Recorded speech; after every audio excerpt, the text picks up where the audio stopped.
Hi, welcome to Kaslaan MemoryTags brief how to use video. In this video, you will learn the basic concepts of the software. It is designed to tag or annotate media files, including images and videos, so you can easily search and view them using your assigned tags. When you launch the software for the first time, you will see this screen. To begin, select your media files.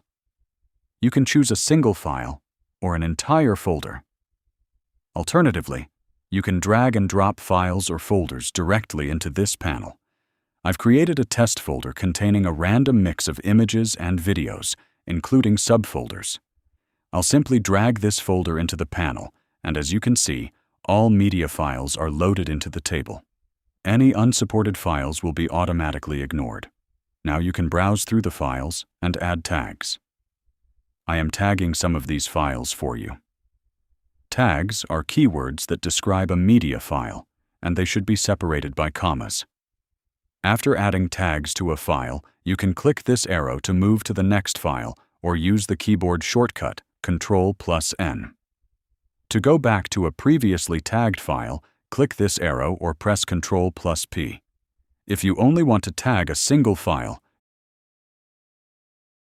you can click this button once tagging is complete.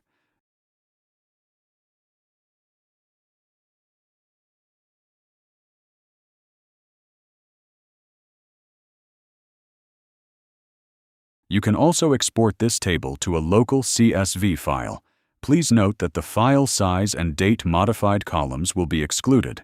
Similarly, you can import data from a CSV file as long as it follows the same format. Now let's move to the next screen. This section is straightforward. Enter the tags you want to search for and select a search type. There are two options: match results that contain all specified tags or match results that contain any of the specified tags. Then click the Search button. Search will always be case-insensitive.